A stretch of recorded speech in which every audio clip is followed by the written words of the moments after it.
과거의 영광 부산대 파숑그리. 안녕하십니까, 강호발입니다. 자, 오늘은 과거에 찬란했던 지역 상권에 탐방을 한번 와봤습니다. 오늘은 부산대 앞에 빈 건물을 하나하나 이렇게 해야 되는데 그냥 워낙 많기 때문에 무더기로 한번 해보겠습니다. 부산대 앞 상가 4곳 중 한 곳이 거의 공실률 15.8%에서 1년 새에 24.8%, 4곳 중에 한 곳입니다. 고물가에 학생들 지갑도 다치고 익숙한 우리 비대면 신입생 감소 개강 앞두고도 상권은 빙하기입니다. 자, 여기 한번 보시죠. 부산대 앞 상권. 이 부산에서도 거의 1, 2위를 다투던 지역으로서 남포동과 더불어 최고 상권이었습니다. 대학생들만이 이용하던 곳이 아니라 직장인들의 회식 또는 옷을 좋아하는 우리 레이디들의 성지이며 부산 패션을 이끄는 리더 역할을 독특히 해왔습니다. 코로나19를 버틴 대학 상권, 이제 좀 나아질 거라 생각을 했는데 경기 침체로 잇따라 폐업이 잇따르고 있습니다. 여기서 뭔가 좀 유행이 되는 옷을 입으면 좀 따라서 입어줘야 됩니다. 그래야 뭔가 패션을 좀 아는, 유행을 좀 안다 할 정도로 주부들도 따라 입는 그런 것이었습니다. 자, 그런데 이렇게 보시다시피 텅텅 허하게 비어버렸습니다. 카페도 망하고 망하는데 업종이 없습니다. 코로나가 오히려 앞당겨서 이 상권의 실체를 보여주는 것으로 생각이 됩니다. 사실 이거는 거의 예정된 수순이었다고 봐도 무방합니다. 일단 무엇보다도 우리 학생들의 수가 지금 막 급감하고 있습니다. 초등학생이 줄고 있는데 대학생이라고 뭐 안전하겠습니까? 그게 다 밑에서 올라오는 건데. 그리고 뭐 학생들이 안 줄어도 부산은 노인과 바다입니다. 근데 이제 학생들이 안 준다 하더라도 경기가 안 좋기 때문에 아빠들, 엄마가 아빠 엄마 지갑이 줄고 비고 있는데 학생들 적으라고 뭔 돈이 있겠습니까? 그리고 학생들도 뭐 정상적인 애들이라면 책 살 돈도 없고 뭐 학생은 돈이 없는 게 정상입니다. 학생은 책 살 돈도 없는 것이 당연한 일이죠. 알바라도 해서 방세나 학자금이라도 메꿔 놓아야 하는데 옷을 사 입고 있을 돈이 없는 것이 당연합니다. 옛날에 이제 우리 때 그때 경기가 좀 잘 돌아갈 때는 주변에 대학생이라도 여대생이라도 패셔너블한 여대생들이 참 많았습니다. 쫙쫙 빼입고 모델처럼 이렇게 다녔는데 그런 생각을 이제 지금 하면 안 됩니다. 오히려 뭐 옛날보다도 이제 상황이 더 점점 나빠지고 있는 것 같습니다. 무엇보다 그 주된 원인은 또 뭐 인구가 줄고 젊은 층이 준 것도 있지만 그 두 번째 이유는 인터넷 쇼핑입니다. 뭐 여러분도 알다시피 쿠팡 얼마나 편리합니까? 체험해 보셨나요? 입어보고 마음에 안 들면 바로 집 앞에 내놓으면 알아서 들고 갑니다. 저도 뭐 몇 번 해봤습니다. 신발 같은 거 해보니까 너무 편리하더라고요.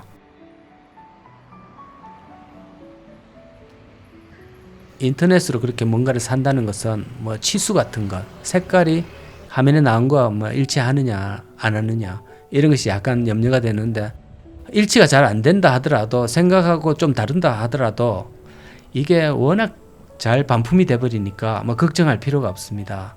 한번 입어보고 뭐 한번 신어보고 그냥 밖에 내놓으면 사실 오프라인보다도 훨씬 편리합니다.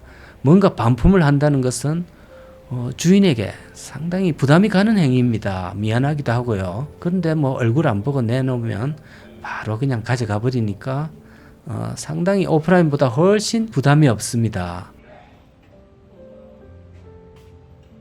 그런데 또 한 가지 또 이유도 있습니다. 요즘 보도를 보면 심층 보도를 보면 부산에는 청년만 빠져나가는 것이 아닙니다. 청년과 더불어 식구 전체가 그냥 짐을 싼답니다. 저 서울이나 경기 지역으로 아예 그냥 옮겨버리는 완전 통째로 빠져나가버리는 그런 현상이 지금 계속 발생하고 있답니다. 보니까 명맥을 조금이라도 이제 유지하고 있는 곳은 뭐 간단히 테이크아웃 할 수 있는 커피점 또 편의점 그런 경우에는 손님들이 좀 많이 들락거리고 있습니다. 소매품들이죠. 간단한 것.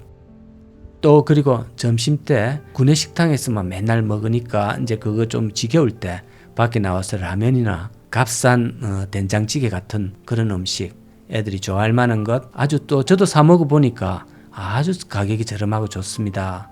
뭐 그런 곳에 그것도 점심 한 번뿐입니다. 저녁까지 뭐 그렇게 잘 된다는 보장도 없고, 또 그리고 간단한 토스트점 뭐 이런 것이 조금 되고 있는 실정입니다. 또 여기 보니까 권리금이 대부분이 없습니다. 권리금 무 이런 스티커가 상당히 발견되고 있습니다. 또 보증금도 500에 월 30만 원, 뭐 1층 약 한 15평 정도 이렇게 되어 보이는 크기의 점포가 나와 있는데 금액이 한 그 정도 됩니다. 500에 30만 원. 30만 원 월세 내는 것. 이것은 뭐 월세로 상가 월세로서는 아마 최하 아마 이런 월세가 아마 있기는 한지 오늘 여기 처음 봤습니다. 그런데도 이것이 상당히 안 나간 듯한 느낌이 듭니다. 그건 뭐냐? 30만 원 맞춰내는 것도 어렵다는 그런 결론입니다.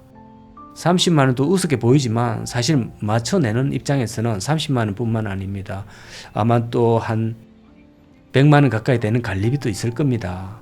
그렇게 되면 30만 원 그것도 부담스러운 금액이 될 수도 있습니다. 용돈벌이도 안 된다는 것. 용돈벌이도 안 되는데 여기서 가족의 생계가 유지가 돼야 되는데 정말 한심한 노릇입니다. 도대체 이래 가지고는 우리 대부분의 자영업자들이 앞으로 무엇을 해서 이 생계를 유지해야 될지 참 막막해 보입니다.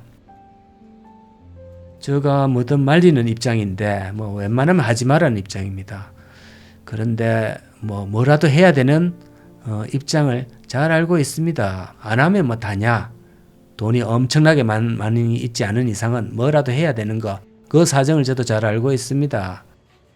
충분히 이해가 됩니다만 그래도 너무도 헤쳐나가기 힘든 이 자영업을 보면 추천을 한다는 것은 성공은 고사하고 사실 목도를 해온 게 1년을 유지하는 것을 제대로 보지를 못했습니다. 1년 안에 그만둘 때는 사실 투자된 어떤 인테리어 비용 최소한 아마 못해도 한 5천만 원 들었을 겁니다. 그것을 다 날리고 또 보증금도 거의 날렸다라고 보는 것이 맞습니다. 그런데 그런 확률이 떨어지는 것을 할 게 없다고 해서 선뜻 뛰어들어서는 안 됩니다.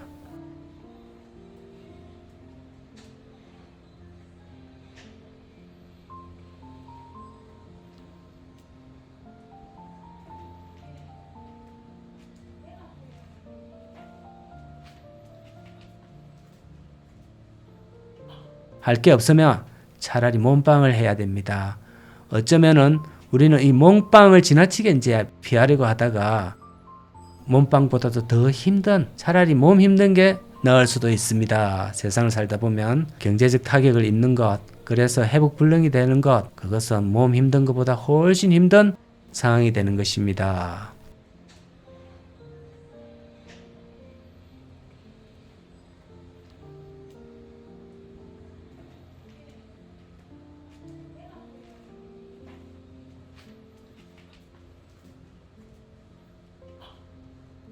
내 운명이 몸빵이라면 가감히 몸빵을 받아들이고 그것이 여우를 피하려다 사자를 만날 수 있는 그런 상황을 피할 수도 있는 것입니다.